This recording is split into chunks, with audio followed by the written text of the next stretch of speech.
Hello बच्चों, जैसा कि थंबनेल आपको दिखा है, आज का क्लास 11th के फिजिक्स का एक सॉफ्ट चैप्टर ओसिलेशन पे हम लोग बात करने वाले हैं। क्लास 11th के फिजिक्स का जो सबसे सेकंड लास्ट चैप्टर है ओसिलेशन, इसके बाद वेव आपको मिलने वाला है। तो ओसिलेशन उतना बुरा चैप्टर नहीं है, कंटेंट अच्छे हैं। इसमें सिंपल हार्मोनिक मोशन पे मेन बात हम लोग करते हैं, सिंपल पेंडुलम क्या है। तो इस सेकेंड वीडियो आपके पास दो वीडियो प्लेलिस्ट में देखेगा, ओसिलेशन 1, ओसिलेशन 2। तो ओसिलेशन 1 में आपको बेसिक बात बताई गई है, स्टार्टिंग बातें, और पार्ट 2 में आज हम रखने वाले हैं कुछ example of simple harmonic motion and simple pendulum, कुछ damped and damped oscillation, energy in simple harmonic motion. तो आज का क्लास हमारा आता है सबसे पहले restoring force of force constant. Restoring force क्या होता है? अब जैसे एक एग्जाम्पल अगर आपके सामने हम रखें, जैसे ये सिंपल पेंडुलम है, ये सिंपल पेंडुलम है। अब ये भी मीन पोजीशन पे है, इक्विलिब्रियम पोजीशन पे है। अगर एक्सटर्नल फोर्स लगा के हम इसको डिस्प्लेस करते हैं, कुछ पॉइंट तक डिस्प्लेस कर दिए, तो डिस्प्लेस करने के लिए जो फोर्स हमने लगाया it is external force, external force या डिफॉर्मिंग फोर्स। लेकिन एक्सटर्नल फोर्स लगाने के बाद इस पे अपने आप एक फोर्स लगेगी जो इसको मीन पोजीशन में लाने के लिए लगेगा, वो फोर्स होता है रिस्टोरिंग फोर्स। एक बार फिर से, ये मीन पोजीशन, इक्विलिब्रियम पोजीशन। अब एक फोर्स मैंने बाहर से लगाया इस पे, इसको डिस्प्लेस करने के लिए इक्विलिब्रियम पोजीशन से, तो ये तो हो गया एक्सटर्नल फोर्स। लेकिन मैं इसको जैसे ही छोड़ूंगा ये मीन की तरफ आएगा, तो किस फोर्स से आएगा? यही फोर्स को हम लोग कहेंगे रिस्टोरिंग फोर्स। तो वो फोर्स जो किसी बॉडी पर उसके मीन पोजीशन में आने के लिए लगती है आर कॉल्ड रिस्टोरिंग फोर्स। वो फोर्स जो किसी बॉडी पर स्वतः बॉडी को इक्विलिब्रियम पोजीशन में आने के लिए लगती है, मीन पोजीशन में आने के लिए लगती है, it is called restoring force. चलिए हम लोग देखते हैं आज। तो हमारा आज का टॉपिक है restoring force and force constant. The force which act towards the mean position, the force which act towards the mean position called restoring force. और एक्सटर्नल फोर्स और रिस्टोरिंग फोर्स दोनों आपस में बराबर होता है बट अपोजिट होती है। जितना होगा एक्सटर्नल उतना ही होगा रिस्टोरिंग। एक्सटर्नल और रिस्टोरिंग दोनों बराबर होगा पर दोनों का दिशा अपोजिट होता है। तो external is equal to F restoring, दोनों बट इक्वल एंड अपोजिट। अब इस पे एक काम करते हैं। Consider a spring whose one end is tied to a hook A. मैंने एक स्प्रिंग लिया, इसका एक एंड को हुक ए पे टाइट कर दिया, दूसरा एंड हमारा फ्री है, इसमें एक एम मास का बॉडी को अटैच किया। Consider a spring whose one end is tied to a hook a and a body of mass m attached to its free end। इसके फ्री एंड में एक बॉडी मैंने अटैच किया है जिसका मास m है, बट यहां पर मैंने बॉडी को स्ट्रेच या स्प्रिंग को स्ट्रेच या कंप्रेस नहीं किया, x is equal to 0। But अब हम इस पे एक्सटर्नल फोर्स लगाएंगे बाहर की तरफ, F एक्सटर्नल। बाहर की तरफ मैंने इसको खींचा है, स्ट्रेच किया है, तो स्ट्रेच करने से x डिस्प्लेस हो गया। यहां पर x 0 था, अब x डिस्प्लेस कर गई। तो एक्सटर्नल फोर्स मैंने बाहर की तरफ लगाया, लेकिन इस पे स्वतः एक फोर्स लग गया होगा अंदर की तरफ, this is F restoring. F external इधर है, एफ रिस्टोरिंग इधर है। एक केस और उसी का है कि अगर मैं इसको कंप्रेस कर दूं, तो कंप्रेस करने के लिए एफ एक्सटर्नल मैंने लगाया अंदर की ओर, तो रिस्टोरिंग लग जाएगी बाहर की ओर। रिस्टोरिंग हमेशा मीन के और ही लगेगा आने के लिए, तो एक्स अंदर की तरफ किया तो रिस्टोरिंग बाहर की तरफ लग जाएगी। तो हुक्स का कहना है, according to Hooke's law, F external directly proportional to displacement. Displacement हमारा कितना था? x। F external directly proportional to displacement, यानी एक्सटर्नल फोर्स हम जितना ज्यादा लगाएंगे डिस्प्लेस मीन से उतना ज्यादा करेगा। F external directly proportional to displacement, directly proportional को हटा के के लगाइए, F external is equal to k x. ऐसे के तो कांस्टेंट है, इसी का नाम है स्प्रिंग कांस्टेंट या तो फोर्स कांस्टेंट। के इज फोर्स कांस्टेंट या तो स्प्रिंग कांस्टेंट। लेकिन एफ एक्सटर्नल की जगह पे अगर हम एफ रिस्टोरिंग डाल देते हैं तो हमको माइनस लाना होगा, तो F restoring is equal to minus के एक्स। तो के क्या है? स्प्रिंग कांस्टेंट है, तो k is equal to F by x. अगर मोड में रखेंगे तो माइनस हमारी खत्म हो गई, तो स्प्रिंग कांस्टेंट का यूनिट हो गया न्यूटन पर मीटर। इसका डायमेंशन निकालना है, तो फोर्स का डायमेंशन mlt-2 और x का l कटा तो m1 L0 T-2। तो ये हो गया फोर्स कांस्टेंट या स्प्रिंग कांस्टेंट का unit and dimension. Force constant is defined as the restoring force per unit displacement. इसी को देखिए, रिस्टोरिंग फोर्स या force constant is defined as the force constant या spring constant is defined as the restoring force per unit displacement. ठीक है, अब इसी में काम को बढ़ाते हैं कि अगर इस स्प्रिंग को मैंने बाहर कर दिया, अगर मैं इसको छोड़ दूं तो ये सिंपल हार्मोनिक मोशन में आ जाएगी। और मैं बार बार आपको बता रहा हूं कि सिंपल हार्मोनिक मोशन में साबित करने के लिए हमें एक एक्सप्रेशन दिखाना होता है कि अगर कभी डिस्प्लेसमेंट, अगर कभी एक्सीलरेशन डायरेक्टली प्रोपोर्शनल हो जाए नेगेटिव डिस्प्लेसमेंट के, तो वो सिंपल हार्मोनिक मोशन में कहलाता है। अब इसको हम प्रूफ करके दिखाते हैं। तो oscillation of mass attach to horizontal spring, same case, oscillation of mass attach to horizontal spring, same case पे हम लोग बात करेंगे। तो अगर रिस्टोरिंग फोर्स को देखा जाए तो F इक्वल टू माइनस के एक्स, ये हम लोग ऊपर में देख चुके हैं। लेकिन अगर इसमें m मास का बॉडी अटैच है तो एक इक्वेशन न्यूटन सेकंड लॉ से क्या आएगा, F इक्वल टू ma, दोनों उसी बॉडी पे लग रहा है। तो F इक्वल टू माइनस के एक्स ये लाया हुक्स लॉ से, और सेकंड लॉ से लाया है according to second law of motion, second law से हम लाए हैं न्यूटन का F equal to ma। From equation 1 and 2 दोनों को बराबर करते हैं तो this is equal to this, यानी कि ma is equal to minus के X, ma is equal to minus के एक्स, यहाँ से a निकालते हैं तो a is equal to k by m, बाहर में x, माइनस तो है ही, k है स्प्रिंग कांस्टेंट और m है मास। तो स्प्रिंग कांस्टेंट मास दोनों कांस्टेंट है, दोनों की जगह पे हम लोग सोचे k, माने दोनों को मिला के एक नया कांस्टेंट, और कांस्टेंट की जगह पे लिखे हम लोग डायरेक्टली प्रोपोर्शनल, यानी कि acceleration directly proportional to negative displacement. जैसे ही ये आया है ये साबित करता है कि बॉडी हमारा सिंपल हार्मोनिक मोशन में है। कभी भी सिंपल हार्मोनिक मोशन साबित करना हो तो आपको सिर्फ ये साबित कर देना है acceleration directly proportional to negative displacement. अगर सिंपल हार्मोनिक मोशन में है तो हमको चाहिए उसका टाइम पीरियड। चलिए, time period is equal to 2 pi root under displacement by acceleration.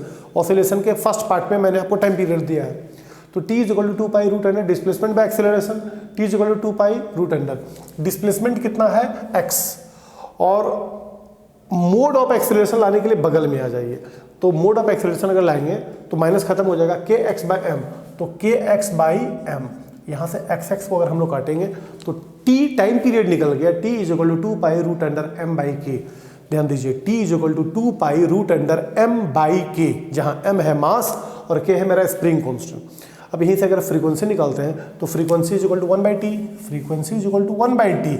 अब इसका उल्टा करेंगे तो 2 पाई के जगह पे 1 बाई 2 पाई और रूट अंडर m बाई के जगह पे root under k by m। तो ये हो गया frequency in simple harmonic motion अगर ऑसिलेशन बॉडी करती है तो। अब इसी में एक चीज़ देख लेंगे, 2 पाई न्यू को क्या बना सकते हैं, ओमेगा। तो अगर यहीं पे हम लोग देखें तो ये बन जाता है omega is equal to root under k by m। अगर दोनों साइड स्क्वायरिंग कर दें तो omega square is equal to k by m। इसका फ्यूचर में हम लोग यूज करेंगे। इसी को मैंने 2 पाई न्यू को बना दिया ओमेगा, दोनों साइड स्क्वायरिंग कर दिया तो omega square is equal to k by m। ये तो हो गया oscillation of mass attach to horizontal spring. अब एक थोड़ा वर्टिकल स्प्रिंग का केस देखते हैं, oscillation of mass attach to vertical spring. मैंने एक स्प्रिंग लिया नॉर्मली, इसका लेंथ है L। अब इसके फ्री एंड में एक बॉडी को अटैच किया जिसका मास है m, तो बॉडी नीचे आ गई वेट के कारण और डिस्प्लेस कर गया L लेंथ, मतलब एक्स्ट्रा बढ़ा हुआ लेंथ है छोटी l, normal length L but बढ़ा हुआ लेंथ छोटी l, और ऊपर की ओर लग गया फोर्स रिस्टोरिंग।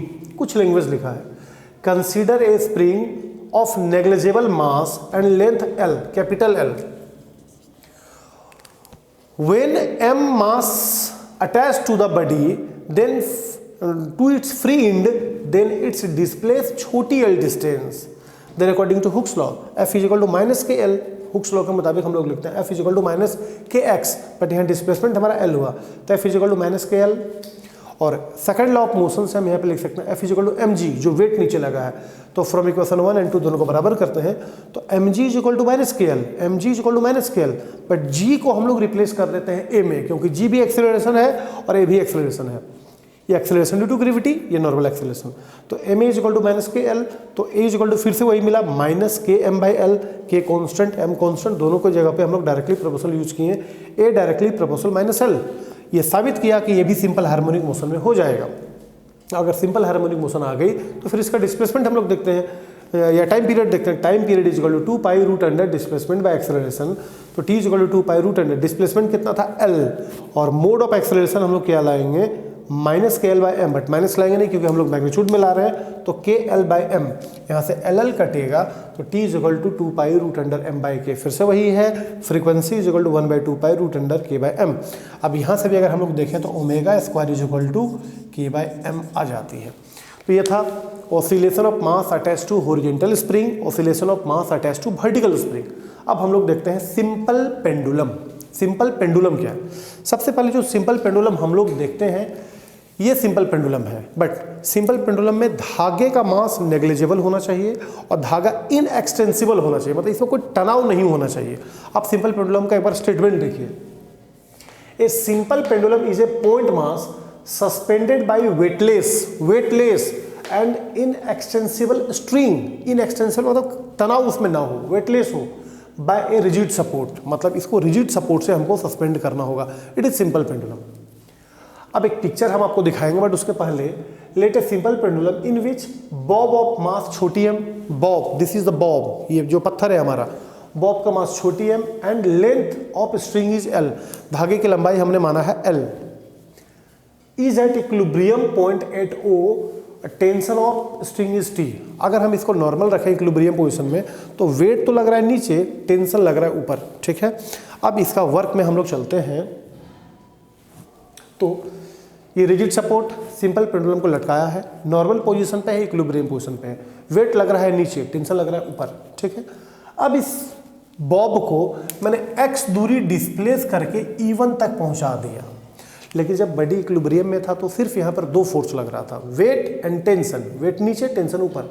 अब जब इक्विलिब्रियम पोजीशन पर लाया तो इस पर कितना फोर्स लगने लगा? सबसे पहले वेट तो नीचे, बट वेट एक फोर्स है। फोर्स क्या होता है? ये वेट क्या होता है? अर्थ हमको जिस फोर्स से अपने सेंटर की ओर खींचता है, it is weight. This force, this weight resolve into two component, mg cos theta, mg sin theta, क्योंकि ये थीटा है तो ये भी थीटा है, तो mg cos theta, mg sin theta. तो mg cos थीटा इस तरफ है और टेंशन इस तरफ है, तो mg cos थीटा को टेंशन काट दिया और mg तो दो पार्ट में रिजॉल्व हो ही गया, यानी कि अब इस पर सिर्फ एक फोर्स लग रहा है, वो भी mg sin थीटा, जो कि मीन पोजीशन की तरफ लग रही है। तो when Bob is eight E1, इस पॉइंट को हम लोग E1 बोले, अगर बॉब को मैंने E1 पे डिस्प्लेस किया, then various force acting on it. पहला tension towards the suspension, tension suspension की तरफ लग रही है। दूसरा mg दो पार्ट में रिजॉल्व हो गया, mg sin theta act towards mean position और mg cos theta opposite to tension. तो चूंकि टेंशन के अगर अपोजिट है तो mg cos थीटा टेंशन से कट गया और mg तो दो पार्ट में रिजॉल्व हो गया। अब सिर्फ यहाँ पे एक फोर्स बचा, mg sin theta. Tension cancel mg cos theta because both are equal and opposite, so net force acting F is equal to क्या मिला? Minus mg sin theta. Minus क्यों लिखा? क्योंकि ये काम कर रहा है रिस्टोरिंग फोर्स का, सेंटर की ओर लग रहा है, तो F is equal to minus mg sin theta. और एक हम लोग सेकंड लॉ ऑफ मोशन से लिखते हैं F is equal to ma। अब दोनों फोर्स बॉब पे ही लग रहा है, तो फ्रॉम इक्वेशन 1 and 2 दोनों को बराबर कर देते हैं। तो ma is equal to minus mg sin theta, ma is equal to minus mg sin theta, दोनों साइड से पहले m को काटते हैं, तो a is equal to minus g sin theta, a is equal to minus g sin theta. But अगर theta काफ़ी छोटा हो तो sin थीटा के यहाँ पे लिखा जा सकता है थीटा। अगर theta, if theta is very small then sin theta is equal to very close to theta, तो sin थीटा यहाँ पे हम लोग थीटा सोच लिए, तो a is equal to minus G theta और theta is equal to arc by radius. आप बचपन से पढ़े, theta is equal to arc by radius, मैंने चाप बटा त्रिज्या, तो थीटा के सामने वाला arc x by L, theta is equal to x by l, तो थीटा के यहाँ पे मैंने लिखा x बाई एल, तो a is equal to minus g x by l. सोचिए g तो ग्रेविटेशनल कॉन्स्टेंट है, एक्सीलरेशन है, l भी हमारा कांस्टेंट है जो कि कांस्टेंट होता है, तो ये दोनों कांस्टेंट को फिर एक साथ लिख के k लिखा और इसके जगह पे डायरेक्टली प्रोपोर्शनल आया, माने a directly proportional minus x displacement. ये साबित होता है कि सिंपल हार्मोनिक मोशन में है। तो सिंपल पेंडुलम जब ऑसिलेट करेगा तो ये सिंपल हार्मोनिक मोशन में रहेगा।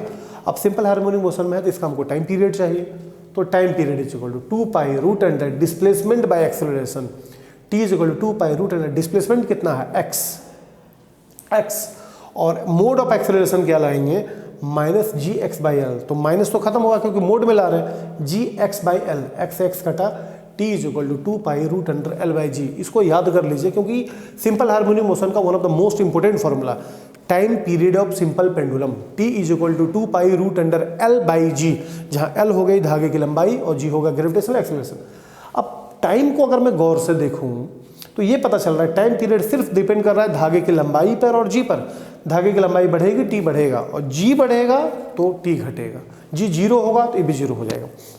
अब क्या टाइम पीरियड मास पे डिपेंड करता है? नहीं। तो यानी कि बॉब का मास को हम बढ़ा दें घटा दें, इससे टाइम पीरियड पे कोई इफेक्ट नहीं पड़ेगा। अब फ्रीक्वेंसी निकाल दीजिए 1/2 pi root under g by l. तो ये तो हो गया सिंपल पेंडुलम। फिर उसी में एक है सेकेंड पेंडुलम। क्या होता है? The simple pendulum whose time period is fix 2 second. एक ऐसा सिंपल पेंडुलम जिसका टाइम पीरियड फिक्स हो 2 second are called second pendulum. अब टाइम पीरियड अगर हमको पता है 2 पाई हमको पता है और जी बी हमको 9.8 पता है, तो एल निकाला जा सकता है और एल भी फिक्स हो जाएगा 1 मीटर। अगर टाइम पीरियड है 2 सेकंड तो धागे की लंबाई भी फिक्स हो जाएगी 1 मीटर। सॉल्व करके इसको निकाला जा सकता है इस फॉर्मूला से। तो सिंपल पेंडुलम के बाद अब हम लोग देखते हैं energy in simple harmonic motion. अगर एक बॉडी ऑसिलेट कर रहा है तो उसका एनर्जी टोटल क्या होगा? तो हम लोग ये देखते हैं कि अगर कोई बॉडी सिंपल हार्मोनिक मोशन में है तो उसमें दोनों टाइप की एनर्जी होती है। सबसे पहली बात है कि अगर ये सिंपल पेंडुलम हमारा है, अभी ऑसिलेट अगर कर रहा है तो ये तो पहले मोशन में है। अब मोशन में है तो इसमें काइनेटिक एनर्जी भी होगी, लेकिन दूसरा है इक्विलिब्रियम पोजीशन से डिस्प्लेस होता है तो इसका मतलब इसमें पोटेंशियल एनर्जी भी होगा। तो एक सिंपल पेंडुलम जब ऑसिलेट करता है तो इसमें दोनों एनर्जी होती है। Energy in simple harmonic motion, when body is in simple harmonic motion then it contain kinetic energy due to their motion and potential energy due to displacement of particles from mean position। दोनों energy है, motion के कारण kinetic energy और mean से displace के कारण उसमें potential energy होती है। तो आप एनर्जी का चिंता मत कीजिए, आपको काइनेटिक और पोटेंशियल चिंता कीजिए, दोनों निकाल के जोड़ देंगे टोटल एनर्जी हो जाएगी। तो टोटल एनर्जी होगा kinetic energy plus potential energy. तो पहले काइनेटिक एनर्जी निकाल लेते हैं। Kinetic energy is equal to half m v square. तो हाफ है, एम तो एम है, बट भी आप ऑलरेडी निकाल चुके हैं। V is equal to omega root under r square minus y square, जहां वाई था डिस्प्लेसमेंट। तो यहां डिस्प्लेसमेंट हम लोग एक्स पे बात करेंगे, डिस्प्लेसमेंट हम लोग एक्स ले लेते हैं। तो भी इज इक्वल टू हो गया omega root under r square minus x square. तो जहां भी स्क्वायर है वहां पर हम लोग डाल दिए दिस इज स्क्वायर करके, तो ओमेगा स्क्वायर, इधर का रूट खत्म हो गया, r square minus x square, इसको खोल के अंदर घुसा दिया। तो kinetic energy is equal to half m omega square r square minus half m omega square x square. ये हो गई हमारी काइनेटिक एनर्जी। अब लफड़ा आपको लेना होगा पोटेंशियल एनर्जी निकालने का। जैसे ही वो पोटेंशियल एनर्जी निकलेगा दोनों को ऐड करेंगे। तो सबसे पहले पोटेंशियल एनर्जी होता क्या है? किसी बॉडी को इक्विलिब्रियम से डिस्प्लेस करने के लिए हम जो वर्क लगाते हैं, अब अगर ये सिंपल पेंडुलम है और ये इक्विलिब्रियम पोजीशन में अगर है तो इक्विलिब्रियम में से डिस्प्लेस करने के लिए मैं कुछ वर्क दे रहा हूं, मैं डिस्प्लेस करके इसको बाहर कर रहा हूं। तो मैं जितना वर्क कर रहा हूं डिस्प्लेस करने के लिए, it is called potential energy. तो let a bob of mass m is in simple harmonic motion and displace x displace हुआ। तो चूंकि हमको निकालना है वर्क, और work is equal to f s, तो पहले फोर्स सोचना होगा। F is equal to m a, तो पहले एक्सेलरेशन सोचना होगा। The acceleration of particles in S H M a is equal to minus omega square x, और टुवर्ड्स मीन की तरफ लगता है एक्सेलरेशन, मीन की तरफ। अब जब एक्सेलरेशन हमारे पास है तो फोर्स निकाल लीजिए। F is equal to m a, तो m और a के जगह पे माइनस ओमेगा स्क्वायर एक्स, तो minus m omega square x, ये भी लगेगा मीन की तरफ। तो हमको वर्क निकालना था, पहले फोर्स सोचना पड़ा, फिर एक्सेलरेशन सोचना पड़ा। Let body displace from P to Q, मान लेते हैं ये इक्विलिब्रियम पोजीशन है और ये हमारा मीन पोजीशन है, जहाँ तक इक्विलिब्रियम पोजीशन है, और एक्सट्रीम पोजीशन है जहाँ तक बॉडी ऑसिलेट करता है। तो let body displace from O to P, तो let body displace from P to Q। Body को पहले O से P तक लाते हैं, लेकिन एक बात तो आप सुने होंगे कि एक बार में हम लोग कंप्लीट वर्क नहीं करते हैं, तो उस पहले वर्क हमको करना होगा D में, स्मॉल वर्क। तो इसके लिए बॉडी को हम डिस्प्लेस करते हैं from P to Q, from P to Q up to distance dx। वही लिखा, let body displace from P to Q up to distance dx। तो इस दूरी में वर्क क्या होगा?